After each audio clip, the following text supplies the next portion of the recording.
الحمد للہ وکفا وسلام علی عبادہ الذین اصطفی اما بعد۔ اللہ تعالی نے قرآن کریم میں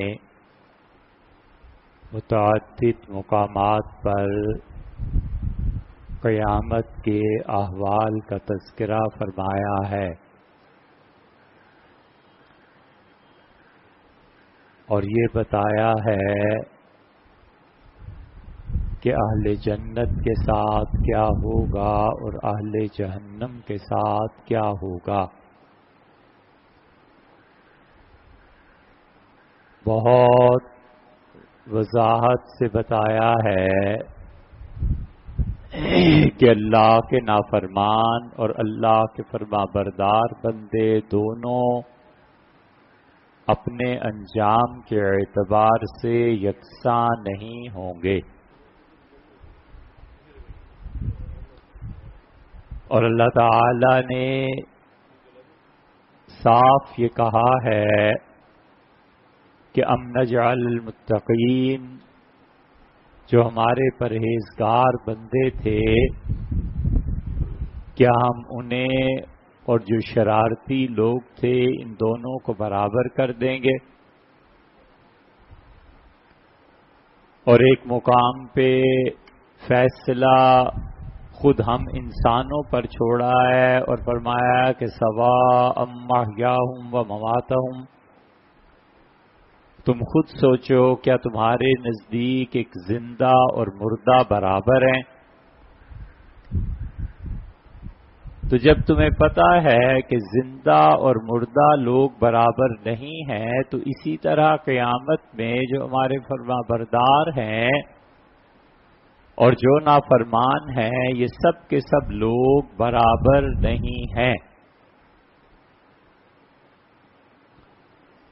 پھر اللہ تعالی نے اہل جنت کی خوشی کا بھی ذکر کیا، پھر یہ بھی بتایا کہ قیامت میں کافر کیا تمنا کریں گے اور بار بار اللہ تعالی سے درخواست کریں گے کہ ایک بار ہمیں بھیج دیں دنیا میں، اور جو کچھ ہم کرتے رہے غیر الذی کنا نعمل، ہم اب نہیں کریں گے۔ اور اس ساری صورتحال میں حضرت رسالت پناہ صلی اللہ علیہ وسلم کے متعلق بھی اللہ تعالی نے عجیب بات ارشاد فرمائی کہ وہ بھی میرے پاس آئیں گے، تشریف لائیں گے رسول اللہ صلی اللہ علیہ وسلم، اور شکایت کریں گے اس اپنی امت کی۔ آدمی ذہن میں یہ رکھے کہ شکایت کو سننے والا، انصاف اور مہربانی فرمانے والا اور سزا دینے والا اللہ ہے، اور مقدمے میں اس امت کا کوئی وکیل نہیں ہے، اس لیے کہ رسول اللہ صلی اللہ علیہ وسلم کے سامنے کون وکالت کرے؟ اور شکایت رسول اللہ صلی اللہ علیہ وسلم کی اس ذات باری تعالی سے کر رہے ہیں جس کو نہ کسی وکیل کی ضرورت، نہ کسی گواہ کی حاجت، علی کل شیء شہید اور علی کل شیء قدیر، جس کی شان ہے، اور اس کا علم اتنا وسیع ہے کہ بے حد و حساب ہے۔ کافر جو کہے گا کہ مجھے زندگی دے دیں اور میں وہ کام نہیں کروں گا جو پہلی عمر میں کرتا رہا، ارشاد باری تعالی ہے کہ اللہ نے فرمایا اگر ہم انہیں زندگی دے کے دنیا میں بھیج دیں تو پھر وہی کرتوت کریں گے جو عمر کے پہلی مرتبہ میں کرتے رہے، یعنی جو چیز وجود میں ابھی آئی نہیں ہے اور آنا بھی نہیں ہے، اللہ اس کے متعلق بھی جانتا ہے کہ اگر بھیجیں، اور اللہ کے علم میں یہ ادنا بات ہے، اس کے علم کا کوئی ٹھکانہ نہیں۔ اور شکایت کر رہے ہیں رسول اللہ صلی اللہ علیہ وسلم، حشر کا میدان برپا ہے اور فیصلے ہو رہے ہیں اور گواہیاں ہو رہی ہیں، اور وہ دن ہے جس دن کے متعلق فرمایا ان ربی فی الغضب، میرا رب اس دن صحیح غصے میں ہوگا، شدید ترین غصہ، اور ایسا غصہ اللہ کو، ایسا غضب اس دنیا کے لوگوں پہ نہ پہلے آیا ہوگا نہ بعد میں. اور رسول اللہ صلی اللہ علیہ وسلم تشریف لائیں گے شکایت لے کے، اور شکایت بھی کس کی؟ اپنی امت کی، اور کہیں گے کہ اے پروردگار ان کا بھی حساب لے، میرے امتیوں کا.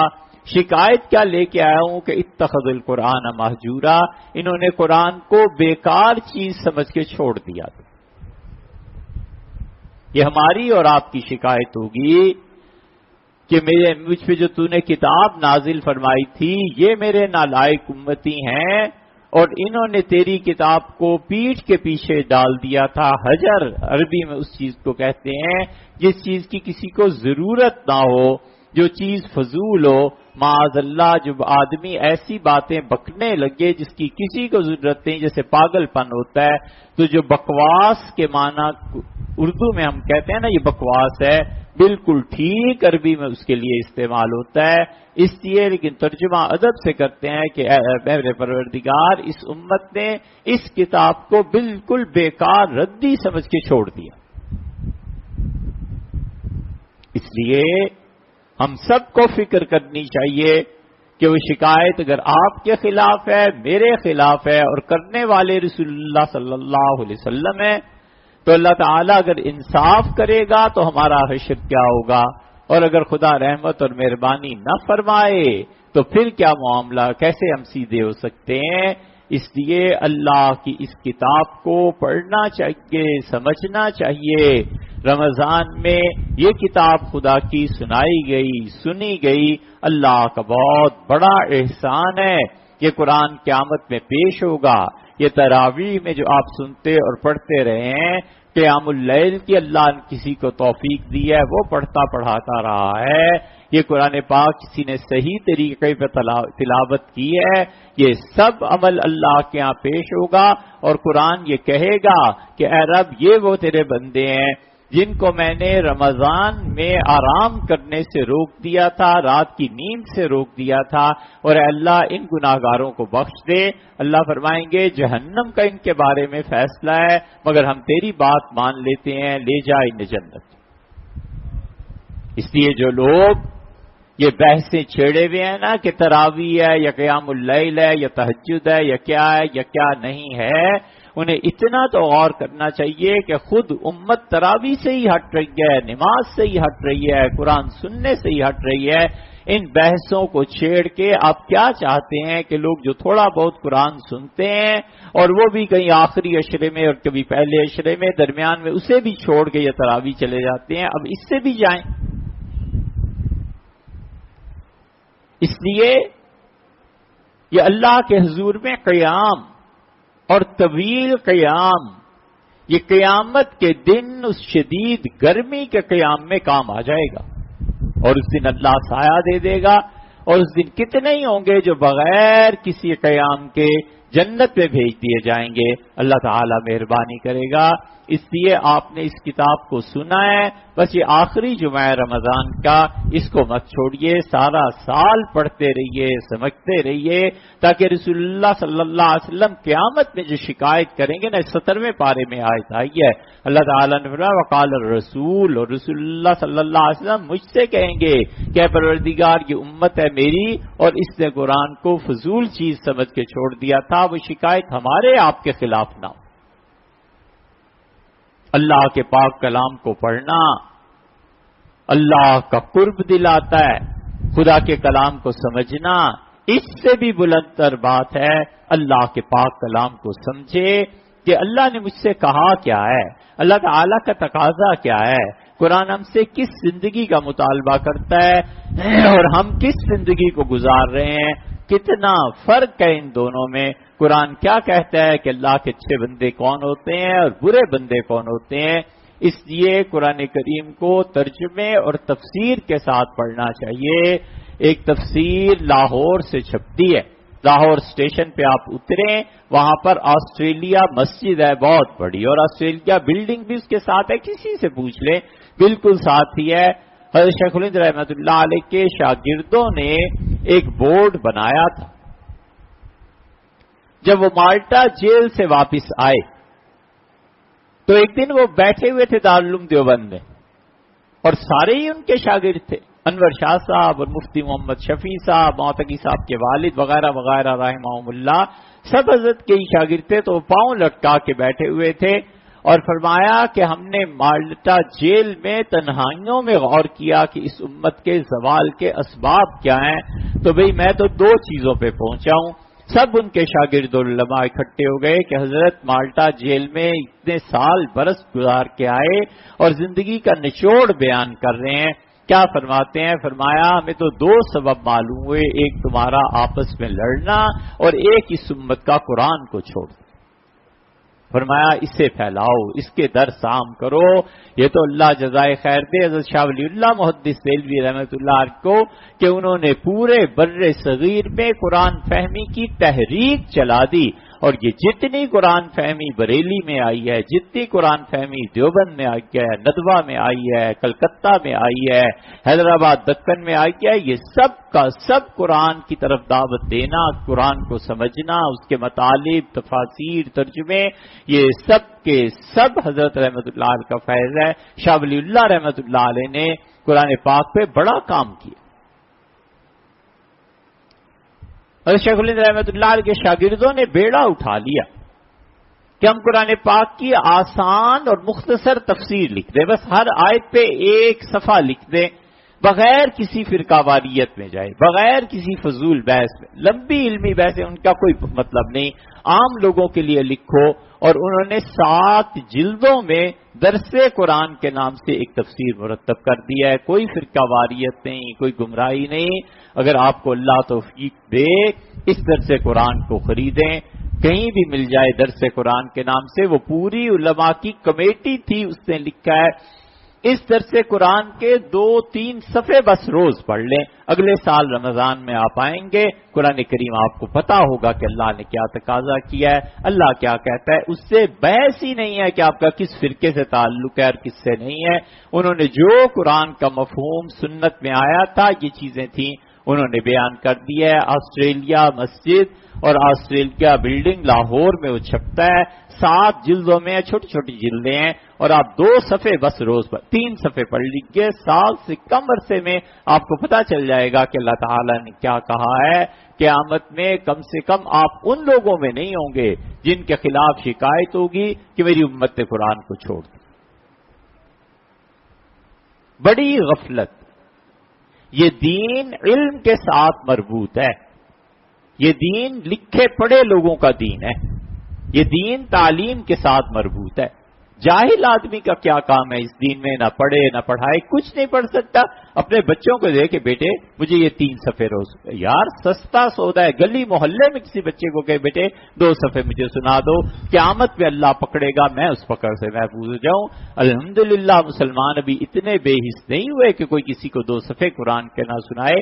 ایک آیت ہے تشریح کوئی نہ کوئی سنائی دیتا ہے. نہیں پڑھ سکتے سن لیں، کچھ تو کرے تاکہ قیامت میں حضور صلی اللہ علیہ وسلم نے جو شکایت کرنی ہے نا، اس سے حفاظت ہو جائے. یہ کوئی چھوٹی سی چیز نہیں ہے. شریف آدمی پہ دنیا میں مقدمے کا پتہ چلے دل دہل جاتا ہے کہ یار مقدمہ ہو گیا، کیا کریں، راتوں کو نیند نہیں آتی. اور پتہ ہوتا ہے کہ اس مقدمے میں جان نہیں، اس مقدمے میں میں حق پہ ہوں. یہ جو بڑا مقدمہ پیش ہونا ہے نا موت کے بعد، اور رسول صلی اللہ علیہ وسلم ہے ایک طرف اور وکیل آپ کا کوئی بھی نہیں ہے اور اللہ فیصلہ کرنے والا ہے. ہم سب کو سوچنا چاہیے کہ ہم نے کیا کرنا ہے. کسی فرقے کی، کسی چیز کی، کسی تنظیم کی بات نہیں، سیدھا سادہ قرآن کا مطلب ہے. ہمیں سمجھنا چاہیے اللہ نے کیا کہا ہے قبل اس کے کہ اللہ ہمیں سمجھائے کہ اب میں سمجھاتا ہوں تمہیں کیا کہا. یہی چیز حضرت رسالت مآب صلی اللہ علیہ وسلم کی ہے.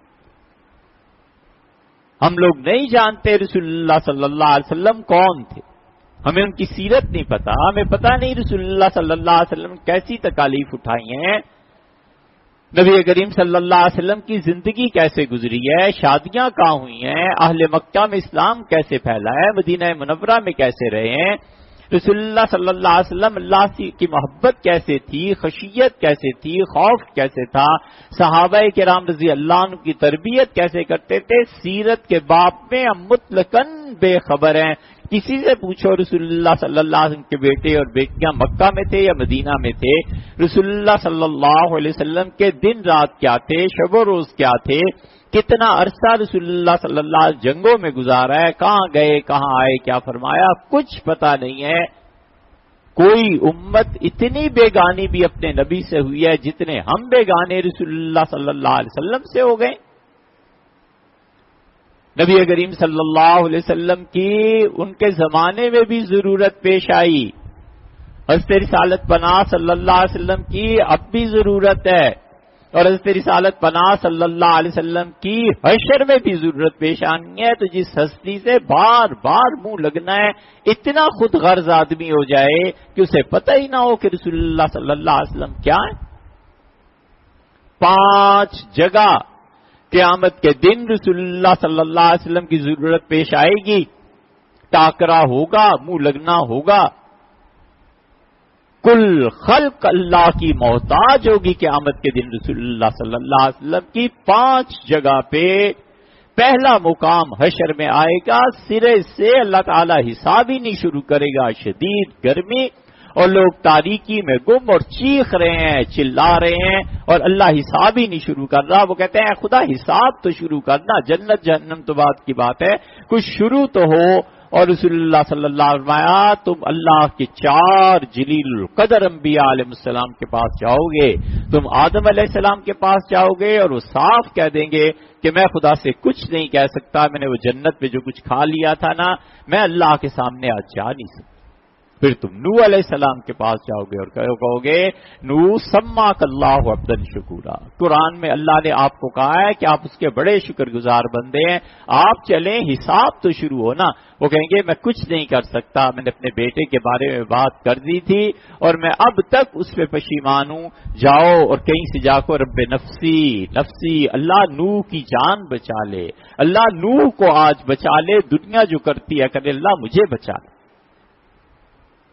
رسول اللہ صلی اللہ علیہ وسلم فرمایا تم ابراہیم علیہ السلام کے پاس جاؤ گے اور ابراہیم کو کہو گے کہ اللہ سے درخواست کرے، حساب شروع کرے۔ وہ کہیں گے میں اپنے والد کے بارے میں بات کر چکا اور اللہ نے مجھے منع فرما دیا تھا، میں جو بات میں نے کی تھی اب سوچتا ہوں کی کیوں تھی، میں اپنے پروردگار کے پاس یہ دعا لے کے ہی کیوں گیا تھا، میں اس پہ نادم ہوں، جاؤ میرے پاس کچھ نہیں۔ اور کہیں گے ابراہیم علیہ السلام رب نفسی نفسی، وہ جو امام الانبیاء، یہودی، عیسائی، مسلمان، سب اسی کے دین پہ چلنے والے، کچھ نے دین کو بدل دیا اور الحمدللہ ہمارے پاس محفوظ ہے، یہ نبی ہیں ابراہیم علیہ السلام، اور کہیں گے اللہ کے سامنے پیش ہونے کی ہمت نہیں، جاؤ اور تم عیسیٰ علیہ السلام کے پاس آؤ گے اور عیسیٰ علیہ السلام کہیں گے میری قوم نے، عیسائیوں نے اتنا مجھے پرستش کیا ہے، آج میں کچھ نہیں کر سکتا، شرمندہ ہوں، اللہ کو کیا کہوں کہ میں کس طرح خدا بنایا گیا ہوں، میں تمہیں راستہ بتاؤں، محمد صلی اللہ علیہ وسلم کے پاس چلے جاؤ۔ اور یہ اتنے جلیل القدر انبیاء علیہ السلام کہیں گے رب نفسی نفسی، اللہ مجھے بچا اور اللہ مجھے بچا۔ اب تم میرے پاس آؤ گے اور میں کہوں گا رب امتی امتی، اے میرے پروردگار میری امت پر رحم فرما، اللہ اس انسانوں پر رحم فرما۔ اور رسول اللہ صلی اللہ علیہ وسلم میں کچھ نہیں سمجھوں یعنی جانوں گا اس دن، اور میں آگے جاؤں گا اور جا کر سجدے میں پڑ جاؤں گا اور سجدے میں پڑھ کے کہوں گا کہ اللہ حساب شروع فرما دے۔ اللہ اپنی حمد کے کچھ خاص جملے مجھے بتائے گا، صحیح بخاری میں آیا مجھے اب تک نہیں پتا، اللہ وہ جملے بتائے گا، میں وہ پڑھوں گا، اللہ میری تعریف سے خوش ہوگا اور کہے گا ارفع راسک، آپ سر اٹھائیے، سل آپ ارشاد فرمائیے، تو ہم دینے کو تیار ہیں۔ میں کہوں گا اللہ اپنی مخلوق کا حساب شروع فرما۔ یہ پہلا موقع ہے جہاں رسول اللہ صلی اللہ علیہ وسلم کے محتاج ہے، کل کائنات محتاج۔ نبی کریم صلی اللہ علیہ وسلم جبریل امین سفارش کریں گے گناہگاروں کی، سارے انبیاء علیہ الصلوۃ والسلام سب سے پہلے مجھے بلایا جائے گا کہ آپ کیا کہتے ہیں، میں کہوں گا کہ اے پروردگار جو لوگ جہنم میں چلے گئے ہیں اے اللہ انہیں نکال دے، مجھے حکم ہوگا کہ جاؤ نکالو۔ یہ دوسرا موقع ہے ہم جیسے گناہگاروں کو رسول اللہ صلی اللہ علیہ وسلم کی اس شفاعت کی پیش آئے گی۔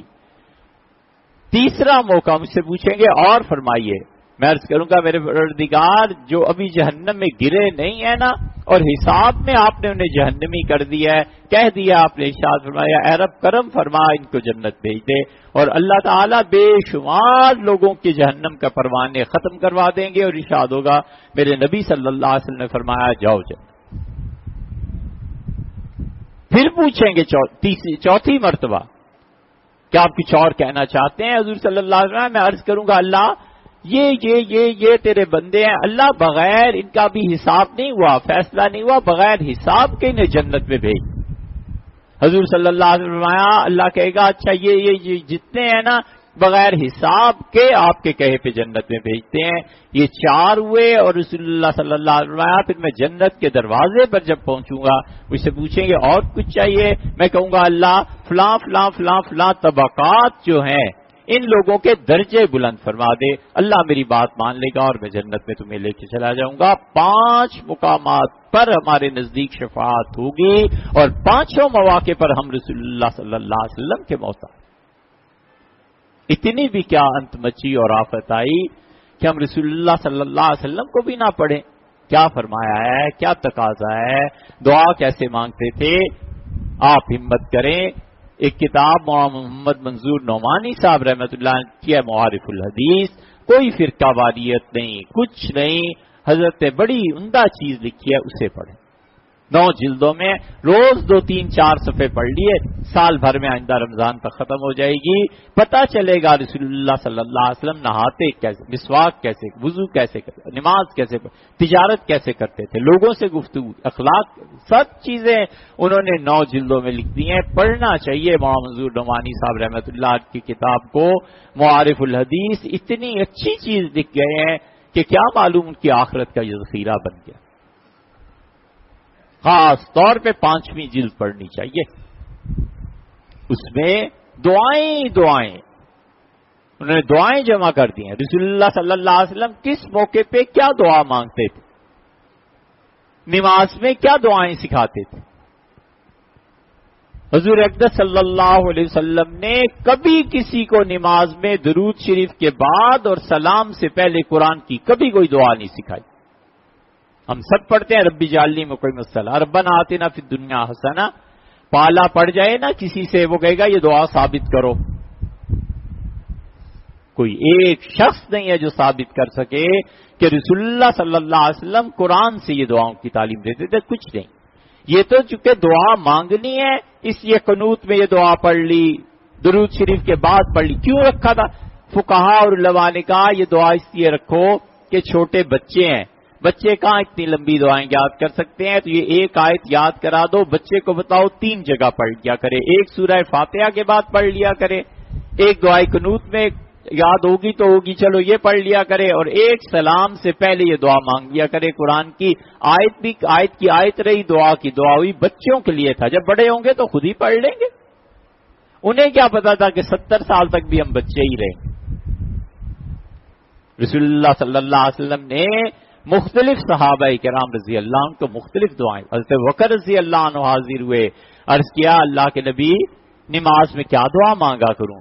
فرمایا ابو بکر سلام پھیرنے سے پہلے کہو رب انی ظلمت نفسی ظلما کثیرا، اے پروردگار میں نے اپنی جان پہ بڑا ظلم کیا، فاغفر لی فانہ لا یغفر الذنوب الا انت، اللہ معاف فرما دے، اے پروردگار آپ کے علاوہ معاف کرنے والا بھی تو کوئی نہیں، اللہ میں نے بڑے ظلم کیے ہیں، اپنی جان پہ ہی ظلم کرتا رہوں، معاف فرما درگزر۔ مولانا منظور نعمانی صاحب نے لکھا ہے، اور مولانا منظور نعمانی صاحب کو ایک دن نماز پڑھتے ہوئے ہم نے دیکھا لکھنؤ میں، وہاں نماز پڑھ رہے تھے اور آہستہ آہستہ ذرا آواز سے پڑھ رہے تھے، بڑھاپا بھی تھا، فالج بھی تھا، سب چیزیں تھیں۔ سلام پھیرنے سے پہلے زار زار روتے تھے، آنسو گرتے تھے، اور ہم نے گنا 13 مرتبہ اس دعا کو پڑھا، رب انی ظلمت نفسی، اللہ میں نے اپنے آپ کو، اللہ میں نے اپنی جان پہ، اللہ میں نے بڑے گناہ کیا، اللہ معاف فرما۔ یہ خدا کے ساتھ خشیت کا تعلق ہے۔ 5ویں جلد میں انہوں نے دعائیں جمع کر دی، رسول اللہ صلی اللہ علیہ وسلم کیا دعا مانگتے، حضرت عمار ابن یاسر حاضر ہوئے، رسول اللہ صلی اللہ علیہ وسلم عمار جب درود شریف پڑھ لو نا تو پھر اس کے بعد سلام سے پہلے یہ کہنا، یہ اللہ سے دعا مانگنا کہ اللہم بعلمک الغیب وقدرتک علی الخلق، اے پروردگار جو تیرا علم ہے اپنی مخلوق کے متعلق، اور اللہ جو کچھ تیری قدرت ساری کی ساری اپنے مخلوق کے متعلق ہے، احیینی ما علمت الحیات خیر لی، اللہ مجھے اس وقت تک زندہ رکھ جب تک زندگی میرے لیے بہتر ہے، وتوفنی اذا علمت الوفات خیر لی، اور اللہ جب آپ یہ سمجھیں کہ اب دنیا میں میرا رہنا مناسب نہیں ہے، اللہ اس وقت مجھے موت دے۔ بڑی لمبی دعا رسول اللہ صلی اللہ علیہ وسلم نے سکھائی۔ معاذ رضی اللہ عنہ کو آ کے، معاذ یہ واحد صحابی ہے جس سے رسول اللہ صلی اللہ علیہ وسلم نے، کہتے ہیں ہم تنہا بیٹھے ہوئے تھے تو میرا ہاتھ پکڑا اور دست مبارک سے گرفت فرمائی اور مجھے دیکھا اور کہا معاذ اللہ کی قسم ہے مجھے تجھ سے بڑی محبت۔ معاذ 17 سال کے تھے، مسلمان ہوئے، 35 سال کے تھے، سیدنا عمر رضی اللہ عنہ کی خلافت میں شہید ہو گئے۔ عمر رضی اللہ عنہ تھرانے لگے جب انہوں نے سنا کہ معاذ اور ابو عبیدہ اور ان لوگوں کا انتقال ہو، شہید ہو گئے، گھبراہٹ پڑ گئی۔ سیدنا عمر رضی اللہ عنہ جیسے جانتے تھے نا کہ معاذ رسول اللہ صلی اللہ علیہ وسلم کی زندگی میں فتویٰ دیتے تھے، ہم نے کئی جمعے سے معاذ رضی اللہ عنہ کے لوگ یہاں تقریر فرمایا اللہ کی قسم معاذ تجھ سے بڑی محبت۔ میں نے کہا اللہ کے رسول مجھے بھی آپ بہت اچھے لگتے ہیں۔ فرمایا معاذ ایک تحفہ دیں، محبوب کو تحفہ ہے اور محبت کے اظہار پہ تحفہ ہے، یہ وہ جانتے ہیں جن کی زندگی میں محبت کے دور آئے۔ فرمایا معاذ درود شریف مجھ پہ بھیجو نا نماز میں، سلام سے پہلے ہمیشہ یہ دعا مانگنا، اللہم اعنی علی ذکرک و شکرک و علی حسن عبادتک، اللہ میری مدد فرمائیے میں آپ کو یاد کرتا رہوں، اللہ میں اللہ آپ کا شکر ادا کرتا رہوں، اور اللہ جو تیری عبادت کروں فرسٹ کلاس عبادت، پہلے درجے کی عبادت ہے میرے رب تیری۔ یہ ساری کئی صحابہ رضی اللہ عنہ کی سکھائی، اور ہمیں رب اجعلنی مقیم الصلاۃ ربنا آتنا فی الدنیا، بالکل ٹھیک ہے، نماز ہو جاتی ہے، بالکل صحیح ہے، کوئی شک و شبہ نہیں، لیکن کیوں ہم غافل ہیں کہ رسول اللہ صلی اللہ علیہ وسلم نے ہمارے لیے کتنی محنت فرمائی۔ اتنا تو یار کوئی بیگانوں سے بھی نہیں کرتا جو اس امت نے اب طریقہ اختیار کیا ہے رسول اللہ صلی اللہ علیہ وسلم کے متعلق، نہ ان کے نسب کا پتہ ہے، نہ ان کی اولاد کا پتہ ہے، نہ ان کے شہزادوں کا پتہ ہے، رسول اللہ صلی اللہ علیہ وسلم کس سے محبت فرمائی، کس سے نفرت، کچھ پتہ نہیں ہے۔ پڑھیے اس معارف الحدیث کو، 9 جلدیں ہیں، کوئی فرقہ واریت حضرت نے نہیں لکھی، سیدھے سادے حدیثوں کا ترجمہ اور عام لفظوں میں تشریح کرتی ہے۔ 2-3 صفحے روز پڑھ لیجئے، سال بھر میں پوری 9 جلدیں ہو جائیں گی اور آپ خوش ہوں گے، پتہ ہوگا قیامت میں رسول اللہ صلی اللہ علیہ وسلم کی شفاعت نصیب ہوگی تو دیکھیں گے تو یہ پہچانیں گے تو صحیح کہ آقا و مولا حضرت رسالت پناہ صلی اللہ علیہ وسلم یہ ہستی ہے جس کی خوشی کا اللہ بھی خیال کرتا ہے اور جس کے مانگے کو اللہ نے رد نہیں فرمایا۔ ہم سب محتاج ہیں رسول اللہ صلی اللہ علیہ وسلم کی قیامت میں شفاعت کے، اور بڑے ہی بدبخت ہیں اب یہ نئے نئے اسکالرز آ رہے ہیں، وہ کہتے ہیں رسول اللہ صلی اللہ علیہ وسلم کی شفاعت ہی نہیں ہوگی، اور جو بڑے احسان کرتا ہے وہ کہتا ہے 2 مرتبہ شفاعت ہوگی رسول اللہ صلی اللہ علیہ وسلم کی، ایک اس وقت جب لوگوں کا حساب شروع ہو، اور ایک لوگوں کو جہنم میں نکالنے کے لیے 3 شفاعتوں کا انکار کرتے ہیں، 3 شفاعتوں کا، پبلک بھی سنتی ہے، انہیں پتہ ہی نہیں ہے کہ 5 مرتبہ رسول اللہ صلی اللہ علیہ وسلم سے اللہ دریافت کریں گے اور اللہ ان کو عزت اور تکریم دے گا، کل جگ دیکھے گا کہ اللہ اپنے نبی صلی اللہ علیہ وسلم سے کہہ رہا ہے کیا فرمائیں کوئی اور چیز ہم کرتے۔ اللہ اللہ ہے اور بندہ بندہ ہے۔ حضور صلی اللہ علیہ وسلم ہمارا عقیدہ ہے، ساری عزت، شرف، احترام، رفعت، بلندی کے باوجود خدا نہیں، اور اللہ اللہ ہے۔ اللہ کبھی ایسے نہیں ہو سکتا کہ رسول اللہ صلی اللہ علیہ وسلم خدا بن جائے، استغفر اللہ۔ اللہ اللہ ہے، لیکن نبی کریم صلی اللہ علیہ وسلم جیسا مقام کسی کا نہیں ہے، پڑھنا چاہیے۔ ہم اتنے غافل ہیں، 3ری چیز آپ سے عرض کریں، اپنی نمازوں سے۔ ہمیں پتہ ہی نہیں ہے کہ نماز کیسے پڑھنی ہے، ہمیں پتہ ہی نہیں ہے کہ رسول اللہ صلی اللہ علیہ وسلم کیسے نبی کریم صلی اللہ علیہ وسلم نماز پڑھاتے تھے. صحابہ کرام رضی اللہ عنہم کہتے ہیں رکوع میں جاتے تھے تو اتنا لمبا رکوع ہوتا تھا کہ ہم کہتے تھے پتہ نہیں کھڑے کیوں نہیں ہو رہے، اور کھڑے ہوتے تھے رکوع سے تو ہم کہتے تھے شاید سجدہ بھول گئے. 2 سجدوں کے درمیان رسول اللہ صلی اللہ علیہ وسلم بیٹھتے تھے اتنی دیر کہ ہم سمجھتے تھے شاید بھول گئے ہیں دوسرا سجدہ. لمبی نمازیں، دیر تک اللہ کے حضور میں کھڑے رہنا، یہ قیام ہے. پیدل چلیے، ورزش کیجئے. آپ کہیں گے ممبر سے یہ بات کہہ رہے ہیں، آپ کی ٹانگوں میں جان ہونی چاہیے. گھنٹہ گھنٹہ بھر اللہ کے حضور میں رات کو کھڑے ہو جاؤ، اٹھو رات کو رکوع کرو، 20 50 مرتبہ کہو سبحان ربی الاعلی سبحان ربی العظیم، اپنے رب کی تعریف بیان کر. حضور صلی اللہ علیہ وسلم رکوع کر کے کھڑے ہوتے تھے، مسلسل کہتے تھے ربی الحمد ربی الحمد، میرے پروردگار تعریف کا تو بس تو ہی ہے، اللہ تیری ہی اللہ تو ہی ہے جس کی تعریف ہونی چاہیے. کئی مرتبہ آپ کھڑے ہوں رات کو، رکوع کے بعد کھڑے ہو جائیں 100 مرتبہ پڑھیں ربی الحمد ربی، اے میرے پروردگار تعریف تو تیری ہے.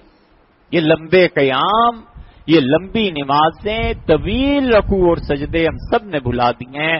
نبی صلی اللہ علیہ وسلم کا یہ طریقہ نہیں تھا. حضور صلی اللہ علیہ وسلم اتنی لمبی نماز پڑھتے تھے، پڑھاتے بھی تھے. یہ چیزیں اس لیے جان ہوگی ٹانگوں میں تو کھڑا ہوگا نا، کمر سیدھی ہوگی تو کھڑا ہوگا نا، ورزش کرے.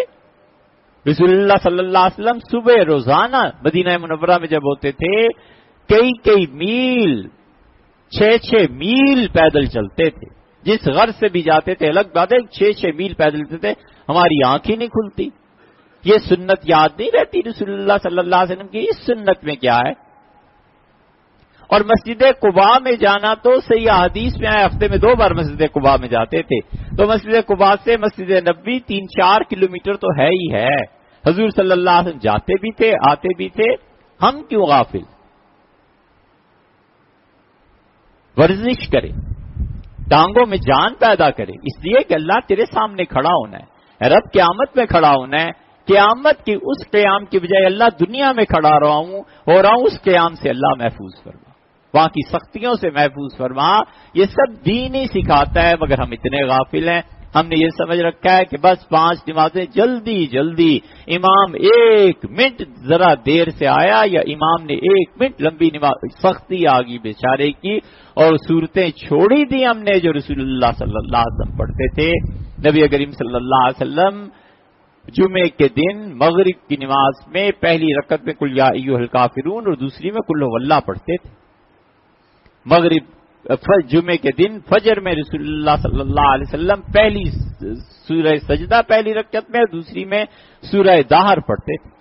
رسول اللہ صلی اللہ علیہ وسلم عشاء کے فرائض پڑھاتے تھے، پہلی رکعت میں سورہ والسماء ذات البروج اور دوسری میں والسماء والطارق پڑھتے تھے. دونوں صورتیں والسماء کی جمع فرما لیتے تھے. ہم کیوں نہیں کرتے؟ ایسی مسجدیں دیکھیں جہاں کسی نے اس سنت پہ عمل کیا اور مقتدی نہیں مولوی صاحب یہاں وہ اپنے پاس سے تھوڑی ہی کر رہا ہے، وہ تمہارے نبی صلی اللہ علیہ وسلم کی سنت اور طریقہ، اور آپ کو یاد دلا رہا ہے کہ حضور صلی اللہ علیہ وسلم ایسے. آپ اس پہ پڑھیے. ہمارے ایک استاد تھے، اللہ تعالیٰ ہمارے اساتذہ کی قبروں کو ٹھنڈا رکھے، روشن رکھے، جنہوں نے ہمیں پڑھنا لکھنا سکھایا. مولانا عبدالحمید سواتی گجرانوالہ، نصرت العلوم مولانا زاہد الراشدی صاحب کے سسر، بڑے قابل، کسی فرقہ واریت میں نہیں. انہوں نے ایک کتاب لکھی ہے، 600-700 صفحے ہیں، نماز مسنون، نماز کلاں، کہیں سے مل جائے گی. اسے ایک صفحہ کر کے پڑھتے رہیے، آپ کو پتا چلے گا کہ مومن آدمی کی نماز کیا ہوتی. رسول اللہ صلی اللہ علیہ وسلم نماز کیا پڑھاتے تھے. ہم سب کو ان پہ عمل کرنا چاہیے. اس لیے قرآن پاک کا ترجمہ، اس کی تفسیر، درس قرآن پڑھیے، حدیث اور رسول اللہ صلی اللہ علیہ وسلم سے تعلق معارف الحدیث پڑھیے. اور تیسری کتاب نماز کلاں یا نماز مسنون، مولانا عبدالحمید سواتی صاحب رحمۃ اللہ کی، یہ پڑھیے. تینوں چیزیں جو آپ سے عرض کیا ہے، کوئی فرقہ واریت نہیں، کوئی دیوبندی بریلوی ہے، کچھ نہیں، کسی نے چھوا تک نہیں. وہ کہتے ہیں یار جو کتاب و سنت میں آیا پڑھو اور زندگی ٹھیک کرو. اللہ آپ کو رمے عمل کی توفیق بخشے.